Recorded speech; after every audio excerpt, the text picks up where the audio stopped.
Estás escuchando el Mochi Podcast, el podcast oficial de Mochilazo Cultural, transmitiendo desde la Ciudad de México, y vamos a saludar hoy a todos nuestros colaboradores. Empezaremos hoy primero por las damas, con la licenciada Julieta Ramos. ¿Qué onda, Julieta? ¿Cómo estamos? Hola, amigos. En el Estado de México?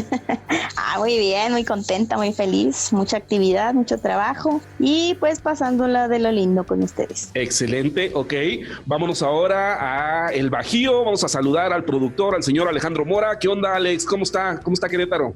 Muy bien, muchas gracias. Les mando un abrazo a todos. Acá todo a gusto.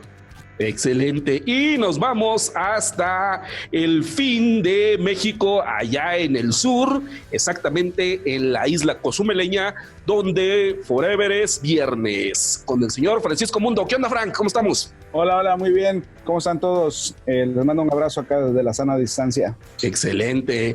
Pues bien, vamos a ver, hoy vamos a platicar, vamos a recordar un poquito la infancia y vamos a traer algunos temas polémicos. A ver, señor Alejandro Mora, lánzanos algún tema del cual vayamos a platicar el día de hoy. ¿Ya se aburrieron? Pues fíjate que no, quisiera descansar un poquito más, pero no he podido. No sé, los demás, ¿ya están aburridos? ¿Ya están desesperados? No, hemos tenido mucho trabajo, pero ya lo que queremos es un descanso. Yo lo que quiero es que me cambien a la gente de Big Brother que tengo aquí. Exacto, hacia allá iba, Frank. Exacto, hacia allá iba. Creo que Julieta, bueno, no, más bien nada más Angelito es el único bendecido por el contexto actual que no tiene niños alrededor. Yo no sé ustedes. Cuidado con esos temas. Amamos a nuestros hijos, sobrinos, nietos. Ok, yo no sé ustedes, pero yo ya casi me harto, todavía no, pero yo ya casi me harto de los gritos de mis sobrinas. Pero eso sí es cierto, Frank, las amo con todo mi corazón. Una cosa sí es cierta, yo no sé, respeto mucho el trabajo de ustedes y hace poquito fue el Día del Maestro, felicidades a los que son de aquí maestros, pero yo estudié turismo y no me gusta la pedagogía, no me gusta dar clases y hemos tenido que estar en estos días confinados aquí dando clases y así ya. Yo tengo algo que decir. A ver, dilo. Hoy me tocó estar con el sobrino en sus clases, esas de Meet Classroom en Google. Ajá. No, terrorífico. Acabé dejándoselo a Jonathan, al niño. ¿Por qué? A ver, ¿cómo son? No tengo la menor idea. Pues es que tienes que estar con el niño, que tiene que bordar la letra, ponerle huellitas a la letra. O sea, tiene que estar el niño y tiene que estar un mayor con él. Exacto. Y como la mamá no está, me dejó encargada, pero yo renuncio, porque el niño, haz de cuenta, se chiqueó y no dejaba de abrazarme y empezó a llorar y no quiso hacer las clases de karate, de kung fu, no sé qué era. Y ya cuando empezamos a aventar calcetines a un cesto fue que empezó a hacer la clase, pero imagínate a los abuelitos, una asentándolo a fuerza y el papá gritándole. Entonces fue todo un espectáculo ahí con la maestra, la directora y los otros niños. Yo dije, no, dejémoslo solo con John, y se quedó con Jonathan, el niño solito. A ver, Frank.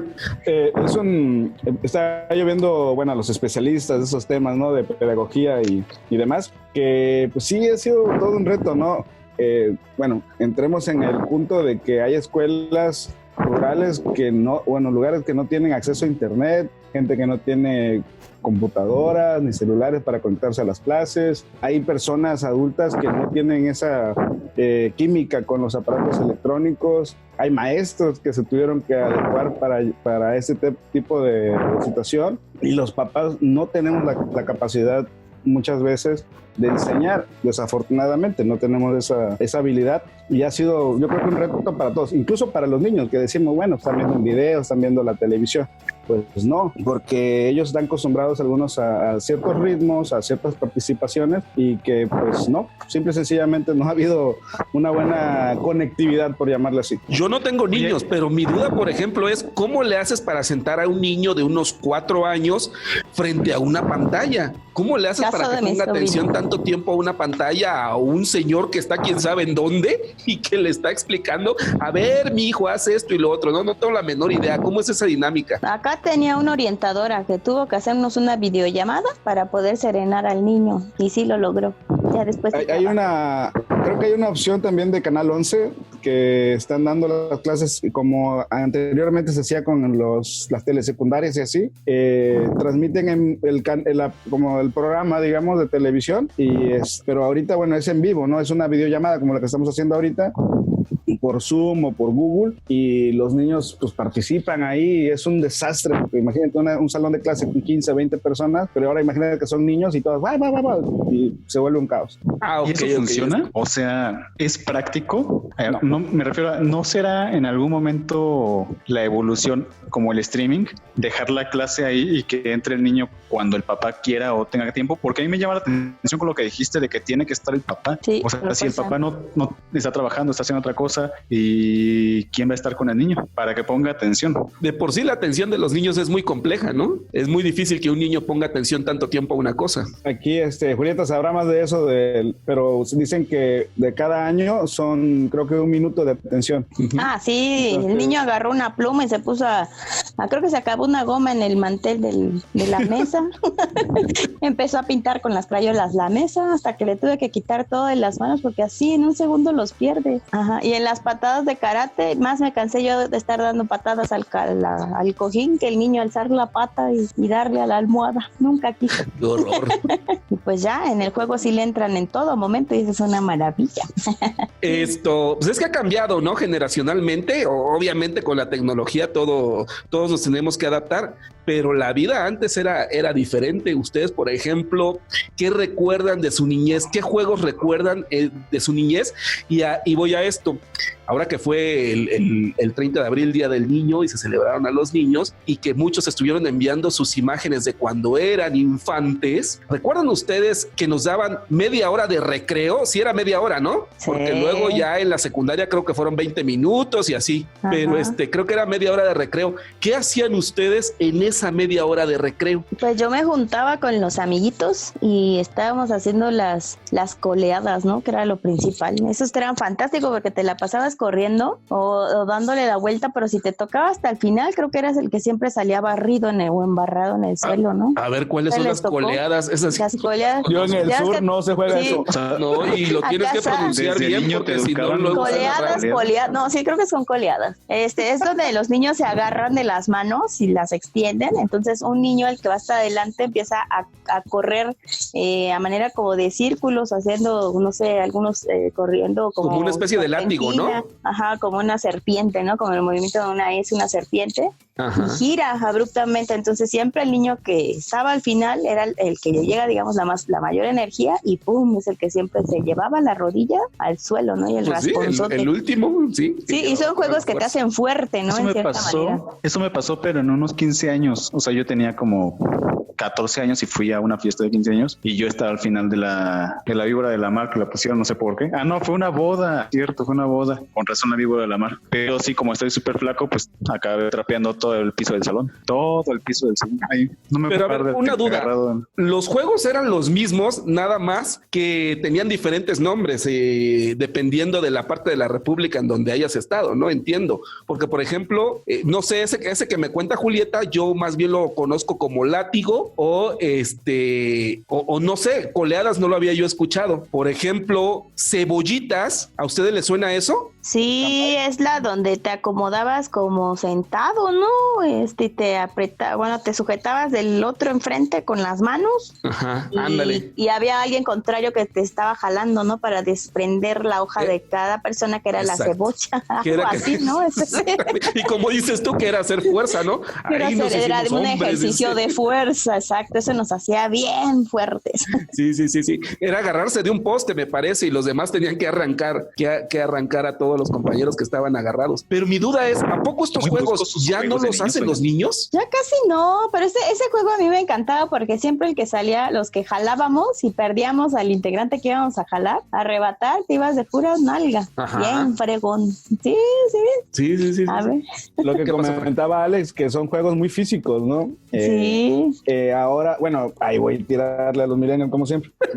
La generación Snowflake, que así se le dice también a los millennials, que se quejan, que tienen poca tolerancia a la crítica, al dolor y todo eso, yo creo que tiene que ver también con ese tipo de juegos, esos juegos que eran más rudos, más físicos. Ahora yo sí veo una mamá diciéndole, oye, es que le pegaron a mi hijo. Sí, pero estaban jugando a la cebollita o la coleada, no sé cómo se llama eso que dijeron antes. Y yo creo que eso ha cambiado mucho, ¿no? Los niños son, siento yo, más pasivos en ese aspecto, porque ya no es políticamente correcto jugar tan fuerte, tan brusco entre hombres, incluso entre mujeres. Pero no es la generación, Frank, porque mis compañeritos jugaban eso, pero yo no jugaba con ellos porque pues, yo soy el delicadito, no la generación. Pero aún así los papás no toleran el que su hijo haga un juego arriesgado. A los chamaquitos antes nos aventaban a la calle y tú sabías cómo defenderte incluso de la calle, porque hasta eran tan rudos los juegos que hasta te podían hacer el calzón chino, ¿no? Entonces ahorita los niños de la hora no saben ni siquiera qué es eso, ¿no? Pero porque oye, Alex, yo a ti ni te considero millennial. Exacto. Pues todavía estás muy barboncito para ser millennial. No, de hecho, Alex está exactamente, es el ícono del millennial, ¿no? Por el tiempo, por la edad. No sé, hay mucho. Se supone que estoy en la generación. Sí, estás en la generación. Hay muchas lecturas, ¿no? Ahí depende del autor, te dicen que ciertos años y, por ejemplo, a mi señora esposa, que le mando un saludo, es de 1980. Y hay unos autores que dicen que ahí empieza lo los bueno. Millennials, exactamente. Y ella dice que no, que ella se considera X. Pero pues acá dicen que, y entonces hay como esa delgada línea roja entre una cosa y otra. Sí, no, pero sí son diferentes autores y cada uno determina. De todas maneras, son solamente segmentaciones mercadológicas a grandes rasgos y no son específicas, tienes razón. Lo que sí es muy curioso es que esto que estamos viendo de los choques generacionales, yo por eso pregunto, ¿de verdad los niños ya no juegan esto? Porque Julieta envió un video ahí al grupo que tenemos, en donde decía cómo valoramos estos juegos que teníamos antes, ¿no? Los recordamos mucho. Y cuando yo vi ese video, obviamente me acordé de muchos de estos juegos, pero también me puse a pensar, ¿a poco de plano los niños en los 30 minutos que tienen de recreo en el kinder o en la primaria, pues ¿qué hacen en esos 30 minutos? ¿No juegan esto? ¿No juegan stop y de todo eso? Sí, pero no son tan rudos como los que jugábamos nosotros. Sí, porque sí estaba stop, ¿Tú has ido a las strikes. ¿Qué pasó, Mora? ¿Tú has ido a la escuela últimamente de tus sobrinos, Julieta? Sí, todavía hace un año fui y sí, es que ahí tienen como juegos. Sí, lo que pasa es que ahora habilitaron las escuelas con juegos, esos que donde vienen como escaleras, resbaladillas, la cosita de la bola que da vueltas, y eso antes no lo tenían nuestros. Estás albureando. No, o sea, jugábamos con piedras. Sí, tienen pintado, por ejemplo, el avioncito. Todavía jugaban resorte. Sí, me abrieron la cabeza. No, fíjate que en mi champueblo, en mi ciudad natal. Saludos. Allá en Lerdo de Tejada, Veracruz, que le mando un saludo. Bueno, esa era la famosa cancha de usos múltiples, que básicamente era un aro de voleibol con una portería. Y párale de contar. Todo lo demás eran madera, palos, piedras, gises, y era todo. Bueno, pero sí tenía la cancha de básquetbol, ¿no? Que todas las primarias tienen su cancha de básquetbol. Sí, esa es la reglamentaria de escuela pública. También depende de nuestra pobreza. Yo sí hice mis porterías con piedras. A mí sí me tocó hacer mis porterías con piedras. Es lo que voy, que como dice Julieta, ahora las escuelas tienen como por estándar esos equipos, ¿no? Sí, yo todavía jugué, por ejemplo, básquetbol, y algo que puedo yo agradecerle a ese deporte es que hice un físico muy fuerte en brazos. Por ejemplo, tengo conejo, tengo piernas súper grandes o tonificadas, pero ya ahorita como están los niños bien delgaditos y ya no tienen ni masa muscular porque ya no habilitan sus habilidades motrices, de todo, ¿no? Pues ahora nada más lo que tienen más delgados son los dedos, pues nada más agarran el celular o los videojuegos, ¿no? Tienen conejo en los dedos. Respondiéndole a Ale, que dice que si hemos visto a los niños jugar últimamente, pues yo tengo niños en preescolar y en primaria, y mis hijos, bueno, mi hijo mayor de primaria juega con tarjetas Pokémon. O sea, bueno, obviamente no pueden llevar, si pudieran llevar celular o tabletas, eso lo harían. Claro, ahí se la pasaría la media hora. Y la fuerza, digamos, de los ejercicios es lo que nosotros conocíamos como educación física, ¿no? Pero en la educación... Que nunca la daban. No, siempre es gordo el vato. Siempre el maestro es gordo, regularmente alcohólico y pues no hacen nada, ¿no? Bueno, así era antes, ¿no? El maestro de educación física, no sé, o sea, de repente, si eran una hora de educación física, se echaba como 20 minutos y te ponía a correr o a hacer cualquier cosa, ¿no? Sí, pero yo no sé, o sea, yo no he ido a una escuela últimamente a verlos jugar, he ido a los festivales y todo eso, pero yo sigo pensando que depende de la actitud y temperamento y gustos de los niños y de los jóvenes conforme a lo que desean hacer. En general, creo que los más grandes, los más chiquitos y todos. Creo que hay muchos niños muy bruscos y muchos niños muy tranquilos y muchos que les encanta correr y otros que les encanta estar sentados y practicando. Y también depende del momento. Pero sí es cierto, sí creo, o sea, sí estoy muy de acuerdo que el número de horas enfrente de una pantalla, en este caso de un teléfono celular o de una tableta, sí, creo que se duplicó mínimo. Claro, por el acceso. Y déjate que se duplicó, se redujo la edad. Sí. Porque... No, y para empezar, no creo que hoy seas bien visto si te vas a parar a ver media hora jugar a los niños, ¿no? A una escuela. Exacto. Oiga, otra cosa de la primaria, bueno, en ese tiempo de la primaria, que es lo que más me acuerdo, la secundaria no me acuerdo mucho, pero la primaria y la secundaria, me acuerdo que las botanas eran jícamas, zanahoria rallada. Bueno, no, vivía yo en un pueblo, en un lugar pobre, y esas eran algo. Sí. Y ahora no, o sea, ahora galletitas que si son tamaño escolar, o sea, pero son sabritas, ¿no? Y eso también tiene que ver con la alimentación, ¿no? Finalmente, obviamente, pues tratamos de evitarlo, pero todos son varios conjuntos, ¿no? De las generaciones que estamos criando. Elástico, las niñas ya no juegan elástico. ¿Qué es eso, güey? ¿No? Yo a saltar la cuerda, bueno. ¿Cómo le llaman a eso? Pues es que no sé cómo le llaman a este. Era un elástico que las chavas, dos chavas se abrían y que tenían que estarlo brincando y tenía sus posiciones. ¿No? ¿No le suena ese? El juego de negras, eso. Sí. Juego de negras. Juego de negras. Pero sí, la cuerda, no la cuerda. Sí. ¿Cómo se llama ese juego, Julieta? ¿Sí sabes? La liga, el elástico, la cuerda. Ah, sí, es la liga. La liga, ok. Yo sí, todavía jugaba la liga, hacía el moñito, pisabas la liga, no sé. ¿Y ya no lo has visto eso en los niños o en las niñas? No, ya no. Bueno, ese particular ya no, por acá no. Mira, ahí sí había estiramiento para que veas. Sí. Oye, ¿y ustedes no jugaban con...? Bueno, yo recuerdo que de mi infancia creábamos armas. Eran armas. La resortera. Eran punzocortantes y creábamos armas. Sí. Estábamos preparándonos para los Zetas. O sea, yo recuerdo, había uno que eran 2 tablitas unidas por una liga y era como una corcholata normal de refresco, pero bueno, ahora son taparroscas, ¿no? Pero antes eran corcholatas, las aplastabas y era literalmente lanzabas un pedazo de metal hacia algún objetivo. O también había otro que decían el tirapapas, que era un globo con una semilla, frijol o algo, y lo jalabas y podías literalmente sacarle un ojo a alguien. Con la copa de tu rendidor Cloralex, ¿no? La punta del... Yo tengo uno muy bueno Sí, yo tengo uno muy bueno que hacían en época prehispánica que ni se imaginan. A ver, cuéntanos. Había unos hongos que tenían hoyitos en la parte, eran blancos, estaban así a pie de tierra y solo salían en tiempo de lluvia. Entonces, cuando inflaba el hongo, o sea, cuando crecía, estos tenían un polvito blanco. Entonces, imagínate, cuando tú agarrabas el champiñón o el honguito, lo agarrabas así la bolita y cuando ibas pasando con un amiguito o algo así para hacerle la mala hora, es como ahora los huevos reventados con harina. Haz de cuenta que exprimías el champiñón y le dejabas toda la cara blanca de hongo a los niños. Eso ahora sería bullying, ¿no? Sí, pero era muy divertido porque quedabas con toda la cara empanizada ahí. Y es que precisamente eso que dice Frank, lo del bullying. Antes a nosotros siento que nos dejaban libertad. Por ejemplo, nosotros llegábamos a una fiesta y decían, que los chamacos están jugando. Y ahora veo que cuidan mucho a los niños. Es decir, los papás cada 2 o 3 minutos tienen que voltear a ver al niño. Y antes a nosotros nos dejaban libres. Y por eso nosotros nos agarrábamos a trancazos entre nosotros, nos aventábamos piedras, no sé, golpeábamos a los chamacos, tierra, sí. Luego ya cuando regresábamos con los papás, después de media hora o 1 hora de haber jugado con los amigos, regresábamos todos mugrosos.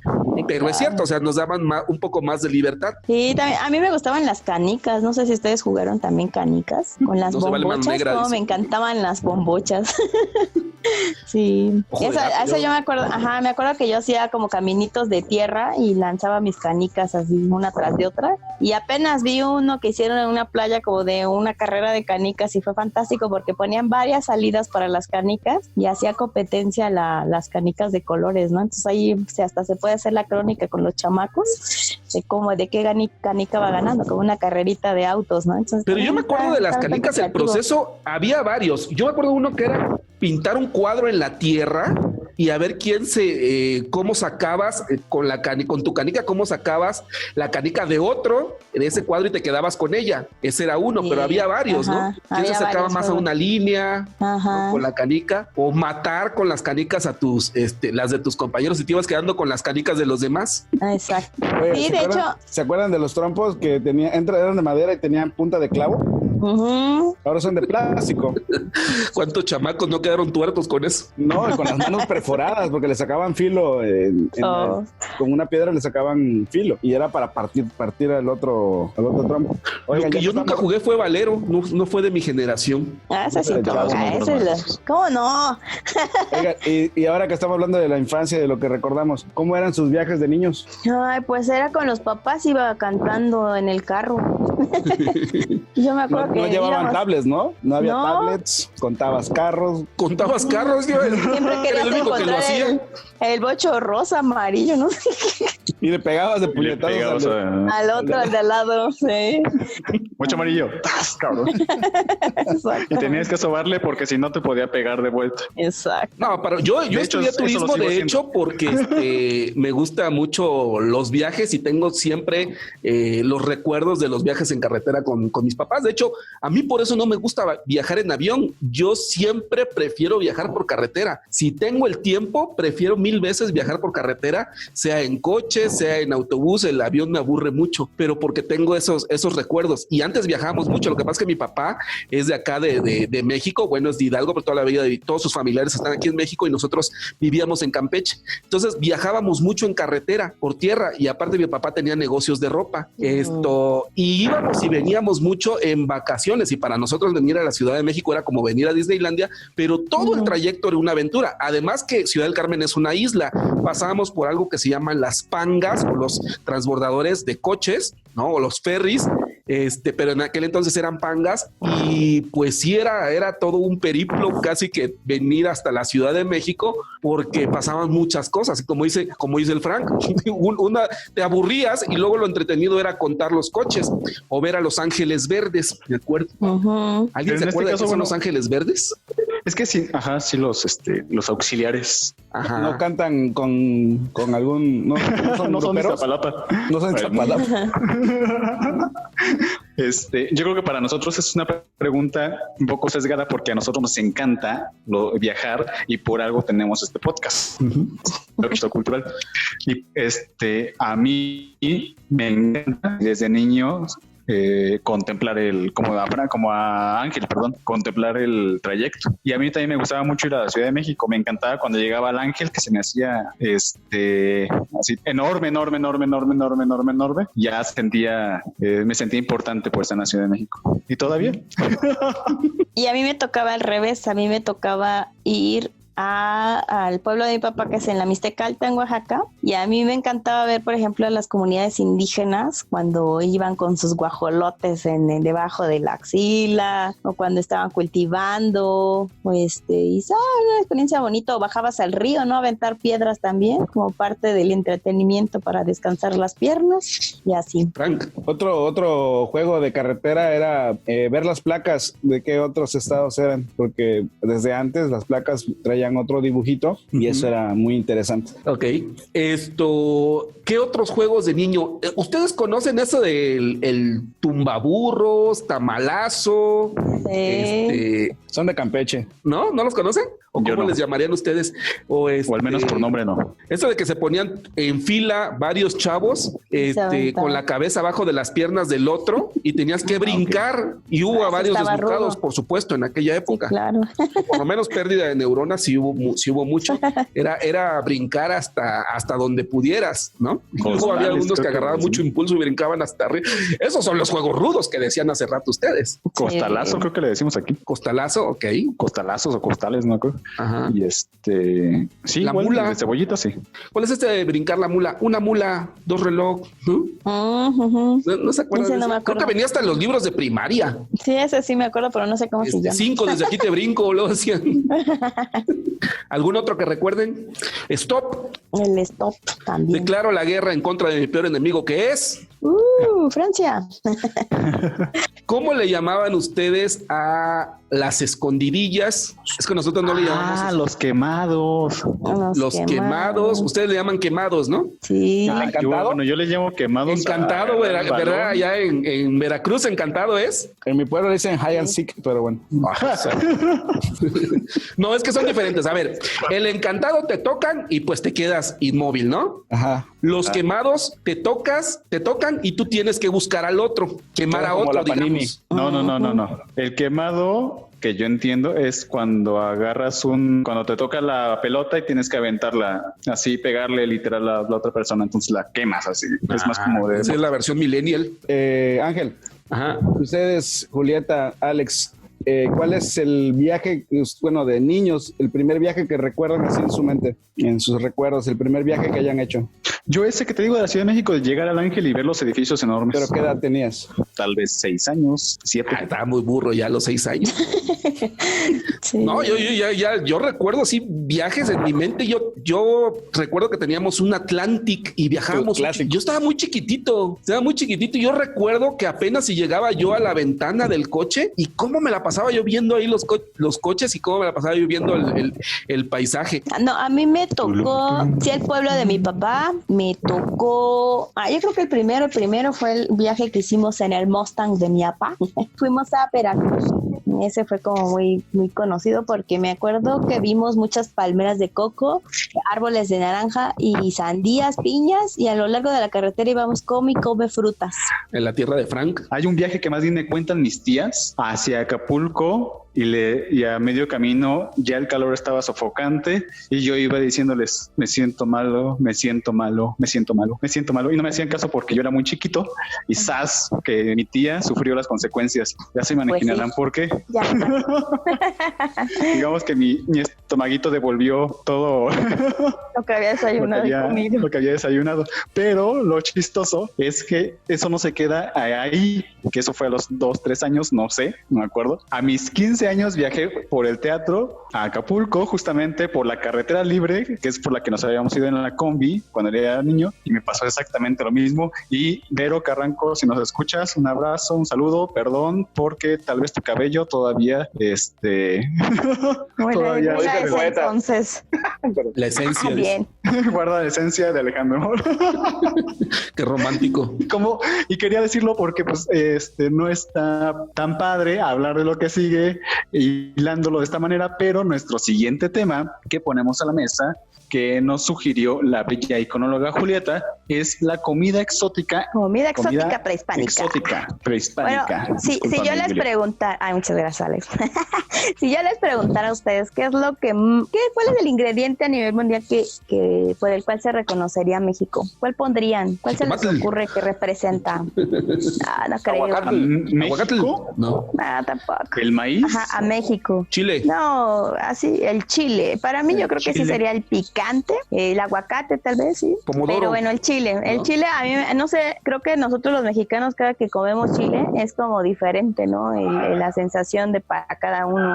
¿Cómo lo han comido los chiles ustedes regularmente? La verdad es que yo casi no como chile. Yo también como bien poquito, pero fíjense que desde la época prehispánica no solamente se utilizaba como comida, sino que antes a los niños, por ejemplo, cuando los castigaban, les ponían de pie, les agarraban las patitas, ponían chile a tostar y el consumo era para castigarlos, ¿no?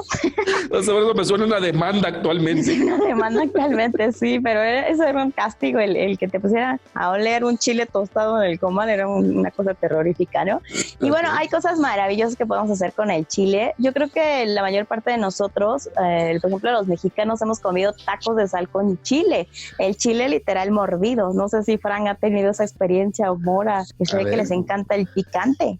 Esa es una buena pregunta. ¿Qué tanto les gusta el chile? A ver, a los 4 que estamos aquí. Yo la verdad, muy poco, no y vengo de una tierra en donde está, creo que el más picoso del país, que es el habanero. El habanero. Bueno, hay polémica en eso, pero el habanero campechano es muy, muy, muy picoso. Es de los más picosos igual. Pero fíjense que no, de vez en cuando le pongo chile a mi comida, pero a mí la comida sí me sabe sin alguna salsa. Supongo que no están en esa misma idea acá los señores. A ver, Alex. No, pues yo por ejemplo, chile comen, Julieta. Bueno, yo por ejemplo el chile. Si no me estás albureando, pues yo por ejemplo todas las mañanas desayuno chilaquiles. Todas las mañanas. Con chilito. Para mi comida sí busco tener chilitos en vinagre o alguna salsita o por el estilo. Ya para la cena no, porque pues sí, como saben soy delicadito y hace mal obra eso. Yo quiero saber el punto de vista de Frank, allá en Veracruz, ¿qué tanto se consume el chile? ¿En Veracruz? Yo soy me debo de confesar, un serio amante del picante en todos sus aspectos, o sea, me encanta el picante. Bueno, aquí en el país pues hay alrededor de 40 chiles, pero también la cosa maravillosa es que también tienen un nombre cuando están verdes, tienen otro cuando están secos. Sí, es cierto. Curiosamente saben bien distintos verdes que secos. Que por ejemplo, mucha gente piensa que el chile chipotle es chile chipotle como tal, que así está el árbol de chile chipotle, que tú vas a un lugar y que bajas chiles chipotles, pero no. ¿Que no nace ya así en latas y con su caldito? Ay, no, Alex. No, es un chile, pero es nada más procesado, ¿no? O sea, es pasado por jitomate y no sé qué, adobado, ¿no? Por eso se le llama chipotle.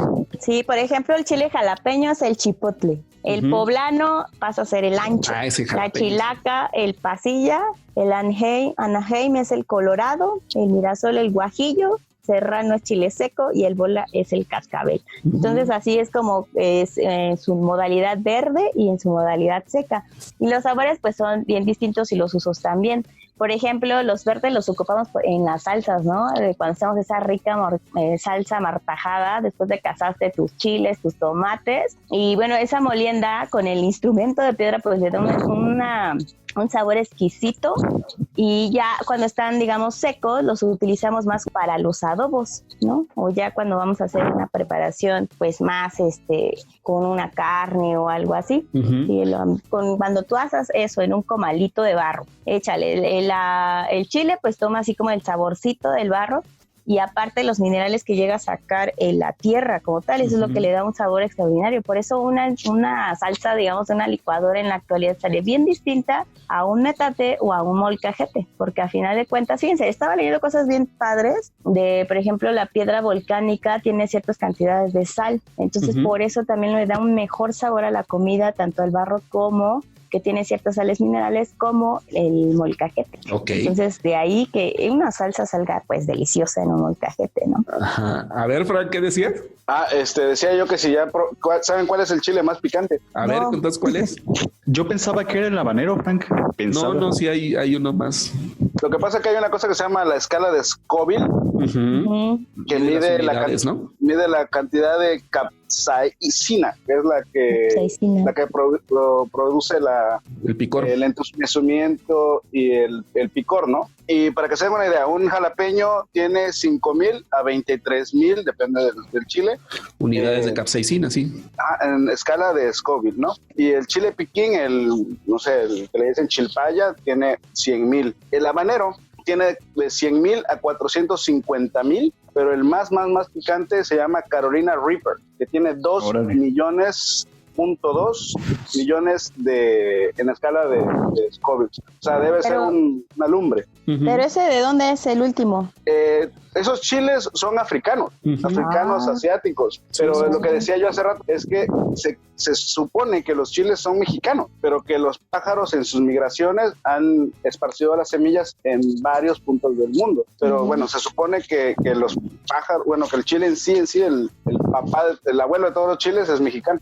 En teoría sí, pero es que más bien que los mexicanos nos atrevimos a comer esa planta, ¿no? A lo mejor hay en diferentes partes del mundo, pero los mexicanos somos los que nos atrevimos a comerla, así como los nopales. Porque somos exóticos, porque nos comemos todo lo que nos pone enfrente. No, y aparte, ¿no? También en Chile, pues normalmente los hacemos con la comida hecha en una cazuela, en un comal, pero también se utilizaba para las bebidas. Por decir, se podía hacer un pulque con chile o un atole con chile. Entonces, ese es un aderezo perfecto para también, exactamente. O actualmente, por ejemplo, el tamarindo le echamos chile. A las jícamas le echamos chile. Entonces, a las chelas. A las chelas le ponemos chile. Entonces, sí, el chile se usa en todo, al pozole. Ahora, no todos los chiles pican, también es cierto. Y de ustedes, de sus comidas, ¿cuál ha sido la comida más rara que han probado aquí en México o en alguna otra parte del mundo? Comidas raras. Híjole, pues por ejemplo, una vez nos platicaba Ángel, no sé si fue contigo, Frank, que se fue al mercado Jamaica, Sonora. San Juan. Sí, mercado de San Juan. Y que ahí literal hay todos los insectos. Yo de los insectos, por ejemplo, solamente he comido chapulín, nada más. ¿Y te gusta el chapulín? Está rico, sí está rico. Sí me agrada. Y de hecho hace no mucho, como medio año, me eché un omelette de chapulines. Muy bueno aquí en Querétaro. Se puso muy de moda, ¿no? Ahorita con los hipster, tomar el mezcal con chapulines, ¿no? Ese sal de chapulín, cosas así. Sí, pues hablando de bebida, perdón, es rápido. Sí. Hablando de bebida, una entrevista que hicimos Ángel y yo a una cervecera, tienen ellos su chela de chapulín, y la diferencia es que es muy ácida, muy ácida. Con chapulines, ¿no? Sí, yo también he comido los chapulines en chocolate y en polvo y sabe delicioso. A mí no me gustan los chapulines, ¿no? O sea, para la gente que nunca ha comido ningún insecto y tienen alguna idea o quieren tener alguna idea de a qué sabe un insecto, por ejemplo, como los chapulines, no se preocupen, los insectos saben a insectos. O sea, en realidad es como una hierbita quemada.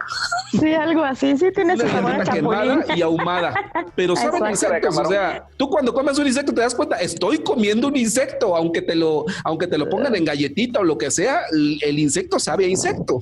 Sí, tienen un sabor amargosito y sí es fuerte el insecto, ¿eh? De hecho, los insectos se echaban en las salsas vivos, no los mataban antes, los echaban vivos. Sí, a ver, Frank. No digo que retomando esa visita al mercado de San Juan, que fue toda una experiencia de que, bueno, para el que no sepa, está en la Ciudad de México y puedes encontrar hamburguesas de tigre, de león, jiba de, no sé, de dinosaurio, una cosa así rara. ¿De dinosaurio? Oye, pero no están vivos, ¿o sí? Hamburguesa de búfalo también, sí. Sí, ahí te tienen tu toro o tu león y te lo vas así, como tacos al pastor, te lo van rebanando. No, porque he visto videos de el Oriente que literal tienen los animales vivos. Igual y son fake, pero yo veo que están vivos y que los van cortando y así se los van comiendo. No, en el Oriente no son fake, en el Oriente sí es real.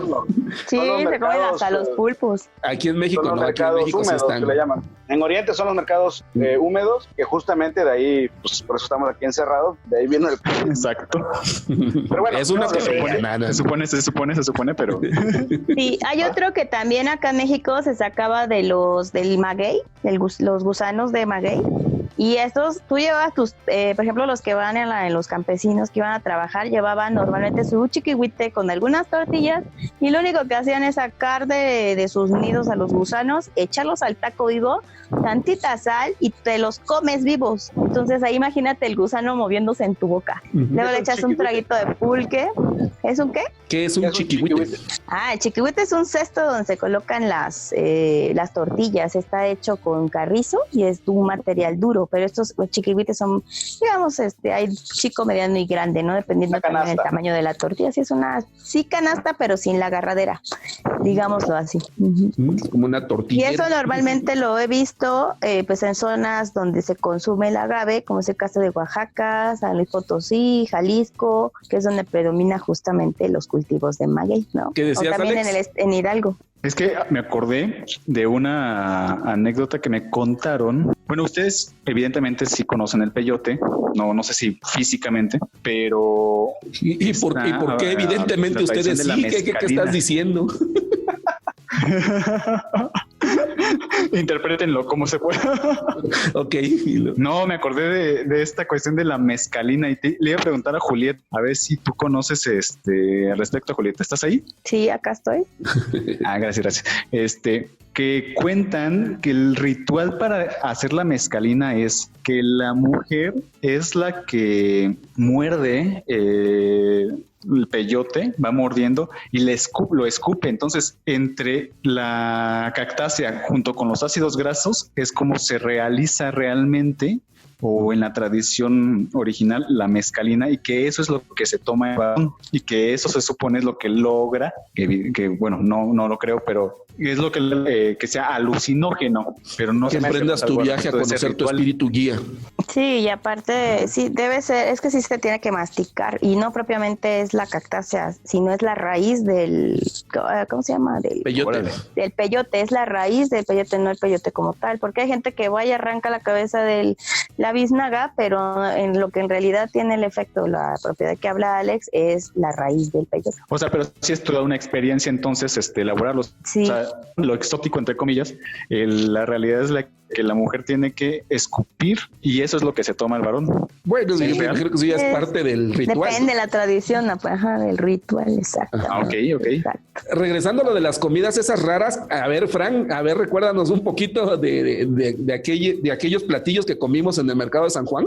Una cosa que sí es un hecho, que no son baratos, o sea, los puedes encontrar tal vez en esas latitas que te venden en los mercados, pero en esa ocasión ese platillo, no sé, costó unos 350 pesos, si no me equivoco, y contenía un bonito menú buffet tipo que traía grillos, traía alacranes, traía cucarachas de Madagascar, traía escamoles, traía de todo, chilaquiles o algo así, que son unos como camaracitos pintados de rojo, y muchos gusanitos. A mí lo que me llamaba la atención, le contaba yo a Ángel en ese momento, que decía que yo me imagino al chef, se me acabaron las cucarachas, ¿no? Y yo me imagino al ayudante de cocina preguntando no sé, un tapete, aquí hay más, ¿no? Sí. Oye, ¿no? ¿Y eso es barato, caro, más o menos? 350 pesos el plato, el sampleo. Estaba, bueno, hace unos 5 años, tal vez, no me acuerdo. Sí, por ahí. Sí, 350 pesos, como dices, un poquito de todo, un poquito de cada uno, y te viene con tu respectivo alacrán. Y venía con una salsa de chicatana, que eso es muy interesante, que son hormigas. Pero estaba buena.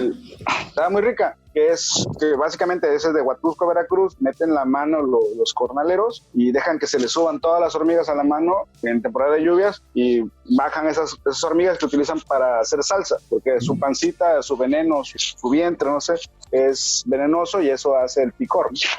Sí, en teoría todos eran comestibles, es decir, todos te los puedes comer atreviéndote un poquito. El único que de plano yo no volvería a comer, de hecho tal vez ningún insecto lo volvería a comer, pero mucho menos es el alacrán, porque el alacrán tenía la pancita suavecita, todos los demás estaban crujientes, pero el alacrán sí tenía su pancita suavecita. No, imagínate lo crudo. No, pero estaban fritos, me parece, ¿no? O medios pasados. No, es que fritos es otra cosa, es como comer ¿cómo se llama? La hueva de hormiga ya con mantequilla. Eso está muy gourmet, ¿no? Los escamoles son huevos de moscas, ¿no? No, esos son los de hormiga, ¿no? De hecho, sí, creo que de hormiga. De hecho, ahí pero ahí te lo explican todo, ¿no? Te dicen cada uno de los platillos, que te están poniendo. Sí, otro que se consume aquí en México, por ejemplo, ya como no hablar propiamente del maíz, pero sí derivados de, por ejemplo, el huitlacoche. No sé si ustedes han comido el huitlacoche, que es delicioso. Es considerado el oro negro de México, y es justamente pues una mutación del maíz, es una especie de hongo. Y ese feo, pero rico. Sí, sabe rico. Cuando lo sabes cocinar, cuando el huitlacoche lo podías cocinar con granos tiernos de maíz. Físicamente se ve feo. Sí, se ve feo y es negro, ¿no? Y cuando lo comes te quedan los dientes así como entre los dientes negros, ¿no? No, pero aparte pues es una mazorca echada a perder. Sí, es un hongo. Es un hongo. En Netflix hay un documental respecto de que los las personas de Europa lo consideran plaga, obviamente porque es un hongo, y tiran ese producto, y un chef mexicano lo compra y se está volviendo famoso allá porque pues está haciendo las quesadillas, todos estos platillos con ese producto que no es muy conocido en Europa, ¿no? En ese punto es Francia, si no me equivoco, donde está metiendo esos productos que son autóctonos, ¿no? Exactamente, regresamos a lo de hace rato, no es que en otros países no se dé, sino que aquí en México nos atrevimos a comerlo. Exactamente. Sí, y ese se come pues ya sea en un taco, en una quesadilla, o también actualmente se hace en salsa de huitlacoche. Entonces es muy rico. Ya hay paleta también de huitlacoche por allá en Michoacán, me tocó probar una y estaba muy buena, muy rica. Y otro más que me gusta, yo creo que a todos es como el postre, ¿no? Las famosas palomitas, que son maíz distinto que hemos conocido en nuestro país, una de las tantas variedades. Pero una de las noticias que yo publiqué hace poquito es que pues el maíz palomero en México estaba en peligro de extinción, el que era originario de acá, porque evidentemente ese es como originario de esta parte del mundo. Y pues fíjense, todo empezó porque cuando el maíz empezaba a comerciar a otras partes del mundo, ya no querían el maíz palomero chiquito, entonces ya la gente ya no lo producía y empezaba, por ejemplo, a manipular los Estados Unidos genéticamente y hacían maíz palomero más grande, ¿no? Creando, por ejemplo, el champiñón, que actualmente se venden palomitas como muy completas, y perdía justamente esa característica del maíz palomero mexicano, que era el de forma de estrella. Pero era una cosa deliciosa. No sé si ustedes sepan cómo se preparaba en época prehispánica. Si ahorita lo hacemos en ollas de presión o ollas de aluminio, algo así, como ustedes creen que se preparaba. No, ahorita lo hacemos en el microondas. Con arena, ¿no? Con arena caliente, ¿no?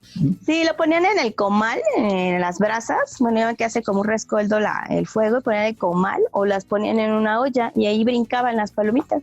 Y posteriormente pues ya se le ponía sal, ¿no? Y en la antigüedad pues todavía en los pueblos, no sé si ustedes han visto que cuando hay una celebración patronal también encadenan las palomitas y bajan las palomitas de los candelabros de las iglesias, que también era para la festividad de los santos. Entonces no nada más era comida, también era Yo no me imaginaba las palomitas desde un punto de vista prehispánico. Siempre he tenido esa percepción de que las palomitas son un tanto gringas. Sí, pero ahorita sí que me estás diciendo no las relacionaba yo a las palomitas con algo mexicano. Obviamente el maíz sí, pero ya las palomitas como tal no, porque obviamente también las relacionamos mucho con el cine, ¿no? Sí, y aparte se utilizan actualmente en el cine y hay de muchos sabores. A mí me tocó probar sabor chapulines, bueno, ya le ponen como ahí también en polvo de queso. ¿De qué otra más has comido, Mora? Hay unas palomitas de uva. Sí. Yo no he comido nada de esas, yo he comido las normales y de caramelo.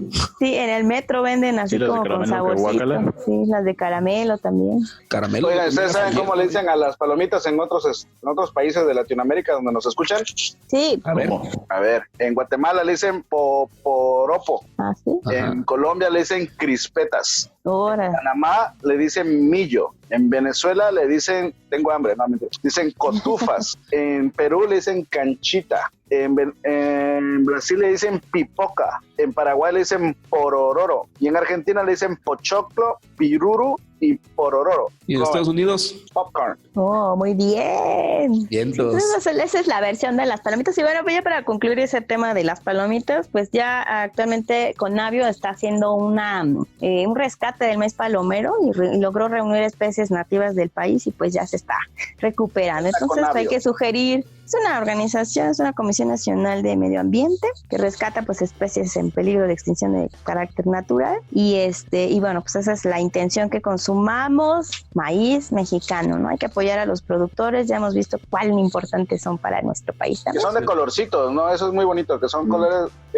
los maíces nativos son de colores. Sí, y pues fíjense que el maíz palomero yo no sabía que había uno rojito y uno moradito en palomero, entonces imagínense una palomita rosada o moradita, estaría interesante, ¿no? Pero esos no se conocían hasta apenas que lo estuvieron rescatando. Lo que sí recuerdo mucho es la leyenda de por qué se relacionó las palomitas con el cine. En realidad era en la época de la guerra cuando también se desarrolló el cine. La gente no tenía cómo entretenerse dentro de las salas de cine cuando todavía se fumaba en las salas de cine, no había qué comer y decía, ¿qué podemos comer que sea barato? Y de repente empezaron a vender las palomitas de maíz porque pues obviamente era muy mucho y podías estarlas comiendo durante lo que duraba toda la película y seguir comiendo y comiendo, y era gran cantidad, ¿no? de alimentos. Y eran baratas. Y eran baratas, exacto. Ahora ya no. Ahora ya Tengo mi teoría de que eso me imagino que eran baratas para que te diera sed y tomaras refresco. Puede ser. Sí, para consumir. Pero creo que eso ya más bien como que vienen pues por ahí de los 80s, 90s, ya que la Coca empezó a mandar como sus tácticas para que la gente consumiera más. Exactamente. Eso es lo que Sí, pero es muy interesante lo que dice Ángel, o sea, no se relacionan con una historia prehispánica, ¿no? Lo vemos como algo muy de la cultura pop, pero sí, en realidad... así como suena cuando se hace pop, así. Tal cual, pero como bien dice Julieta, es una aportación posiblemente mexicana a la cultura internacional, ¿no? A toda la gastronomía internacional. ¿Qué otra cosa hemos aportado, Julieta? Pues fíjense que ya hemos hablado alguna vez de lo que es el maguey para la producción del pulque. Y el pulque pues se tomaba originalmente pues para el aguamiel o el hidromiel, como lo conocen en otros países en Europa. Pero no sé si han escuchado ustedes en particular las famosas pulcaletas. No sé si las han escuchado, la han comido. Pulcaletas. ¿Paletas de pulque o qué? Exactamente. Conozco las paletas de cerveza, pero son de dulce. Son paletas, justamente es una empresa que empezó a producir, porque ¿se acuerdan? No sé si ustedes alguna vez lo escucharon, que los chinos, los japoneses, Medio Oriente, que quería llevar pulque de acá en barcos hasta Japón, entonces también las horas pues eran muchas. Entonces cuando abrían los contenedores pues explotaba al momento de abrir todo el aroma ya, pues ustedes saben que el pulque se fermenta muy rápido. Delicado. Entonces en su segundo intento trataron de ¿cómo se llama? Enlatarlas, y también pues las latas no aguantaron, ¿no?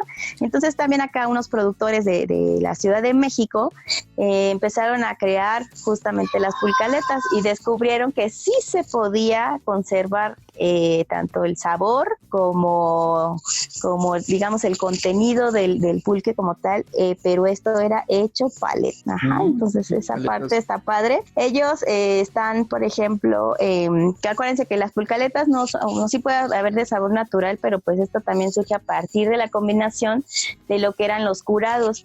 Antiguamente los curados se hacía de capulín, por ejemplo, se le podía poner un poco a lo mejor de chile, y también acá las paletas que produce pues son de zarzamora, de higo, de melón, piña, coco, mango, arándano, manzana y pues fresa, ¿no? Entonces todos estos están muy buenos, ¿no?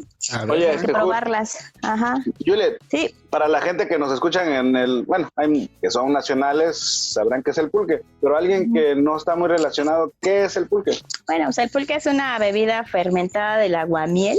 Pues digamos, la persona que lo extrae de los magueyes, pues es el tlachiquero. Entonces extrae un líquido que emana del corazón del maguey, y después, ya que lo extrae, lo coloca en un recipiente de barro, y se puede fermentar en, unas 4 horas como máximo. Entre más rápido, digamos, antes de su fermentación más grande, pues lo tomes, es más fresco y es un poquito más dulce y al paladar, ¿no? Pero entre más tiempo pase la fermentación, vas a tener un contenido de alcohol muchísimo mayor. ¿Cómo es físicamente el pulque? ¿Qué características tiene? Es blanco, un poquito espesito. Parece político, es baboso. Sí, es medio baboso, pero eso es cuando ya está muy fermentado. Y en época prehispánica el néctar de los dioses era tomado por las mujeres para poder producir más leche. Entonces, ustedes saben, no sé si los bebés salían borrachos o algo así, pero eso era para que la mujer pudiera tener muchísima más leche. Yo sí llegué a probar pulque enlatado, ahí en Playa del Carmen, de hecho. Ahí vendían. ¿Y qué tal si salió? Está bueno. Lo que pasa es que a mí no me gusta el pulque. ¿A ustedes les gusta? Sabe feo normalmente, imagino que enlatado sabía peor. Oye, Julieta. Yo nunca lo he probado y no se me antoja. No se me antoja. Oye, Julieta, eso no se me antoja por una simple razón. Según sé, a ver, tú me puedes... Leyenda urbana. que la famosa mona que fermenta es caca de vaca. Eso dicen. Eso dicen, pero no. En realidad podían incluso ponerle hierbas que fueran como amargas para que no se haga baboso, por ejemplo, pero no. O le podían poner también epazote. Acuérdense que el epazote es un digestivo también. Y esta bebida también hace un recubrimiento intestinal que protege tus intestinos, ¿no? Ya ven, tomen pulque. padre. Y bueno, si quieren conseguir las pulcaletas, estas son originarias de Ixtapaluca, en el Estado de México. Y también en la Ciudad de México, por ahí pueden encontrar una paletería que son de las pulcaletas. Ajá. ¿Qué pasó? Yo me imagino a los niños, no sé, de las épocas de 1900, así, llevando a la escuela su buen pulque, ¿no? Como los egipcios tomaban cerveza, nosotros, los niños, también deben haber tomado su buen pulcote, ¿no? Sí, y bueno, pues es que también hay que ver que, por ejemplo, desde época prehispánica no se tomaba como lo tomamos ahorita, ¿no? Antes era para clase dirigente y los ancianos nada más, pero de ahí estaba solamente en fiestas específicas lo podían tomar los niños. Y en el caso, por ejemplo, de cuando la época de mi mamá, cuando iban a la escuela sí los podían mandar con agua en un bule o con aguamiel. Y ya ahí en el camino, pues sí, por lógica se iba fermentando, ¿no? Es probable. Es un bule. Un bule es una jícara, una jicarita que tiene un hoyito y le pones un mecate y ya. Alex, ¿no le gusta el pulque? Alex. Repítelo. Que si no te gusta el pulque, Alex. Nunca lo he probado, Julieta, y no se me antoja. No se te antoja. Siento que la primera vez que lo pruebe me voy a poner mal. Sí, también el pulque se puede hacer en salsa de pulque. Sabe deliciosa y sí, con he visto insectos. Que luego lo utilizan para algo de gastronomía, para algo de comida. Sí, también puede ser. Bueno, una vez lo iba a probar, que veníamos de regreso, fuimos a grabar por parte de Mochilazo la Sierra de Querétaro y veníamos de regreso íbamos hacia Pinal de Amoles y una señora muy amable nos dijo, quédense un rato, pasen a la casa y nos iba a ofrecer un vasito de pulque, pero no me acuerdo si era que el señor que lo hacía o ya se le había acabado, el señor que lo hacía no estaba, ya se le había acabado o algún elemento le faltaba que no nos lo pudo dar y yo entonces me salvé, pero evidentemente no le iba a rechazar un poquito de pulque o una ofrenda de comida a alguien de la sierra. Pero a Julieta sí le gusta, sí te gusta el pulque, ¿verdad, Julieta? Sí, fíjate que nosotros estábamos muy familiarizados porque mi mamá es del Estado de México y mi abuelo era productor de pulque. Entonces es un trabajo muy arduo porque él se paraba a las 4:30, 5 de la mañana a raspar los magueyes para obtener la primera agua del aguamiel, porque el maguey se ordeñaba 2 veces al día. Entonces uno era en la mañana y otro era en la tarde. Entonces me acuerdo que iba mucho por los jarros de pulque los señores cuando terminaban de trabajar y aparte ya después, por ejemplo, los primeros curados que a mí me tocó conocer no eran con frutos en ese tiempo, aunque existían de época prehispánica de guayaba, de capulín, etcétera. Aquí lo hacían con un refresco que no sé si ustedes lo llegaron a conocer, que se llama Titán, que era de piña, naranja, lima, y con eso se empezaban a hacer la fusión de pulque con refresco, y eso es, digamos, en esa época pues se tomaba así. ¿Pero por qué? Porque también era algo que venía de época prehispánica, pero se modificó con el tiempo y lo hacen con refresco. Pero bueno, ya afortunadamente esos curados pues se han rescatado en la modernidad con frutos como tal, hasta de apio pueden. Pero sí, lo importante es que nunca se nos olvide ponerle chilito, sal y limoncito a todo lo que nos vayamos a comer para que no sepa rico. Yo soy de la idea de que cualquier cosa que pongan entre tortillas es comestible y si van en panes se vuelve torta, entonces no hay problema. Atrévanse a explorar en todos los sentidos y los sabores y el paladar pueden encontrar un universo completamente diferente. Atrévanse a viajar por ahí. Julieta. Se me antojó la guajolota, la torta de tamal. Eso también era exótico. Bueno, pues también diviértanse con los sabores, los olores, que es súper importante, y denle sentido a su vida con todo este mundo de la gastronomía, que pues los mexicanos también le entramos a todo, lo que no sea chile también. Alguien mencionó por ahí que la comida del futuro son los insectos. Prácticamente es la comida perfecta, tiene poca grasa y pura proteína.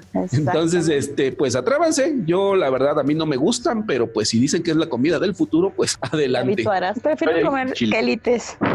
¿Será que lleguemos a ver la Magrillo en algún lado? La Magrillo.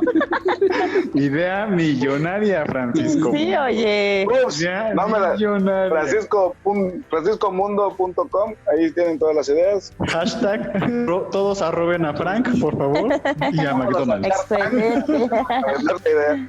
Bueno, pues, ¿dónde nos podemos escuchar, amigo Ángel? Pueden seguirnos a través de nuestras redes sociales, en Instagram como Mochilazo Cultural, en Facebook como Mochilazo Cultural, en Twitter como @mochicultural, y pueden escuchar el Mochi Podcast en Himalaya, en YouTube, en iTunes y Spotify. Ok, pues nos despedimos. Hasta luego, Alex. Hasta luego, Frank. Hasta luego, Julieta. Bye. Adiós. Bye. Provechito. Nos vemos pronto. Esto fue el Mochi Podcast, el podcast oficial de Mochilazo Cultural.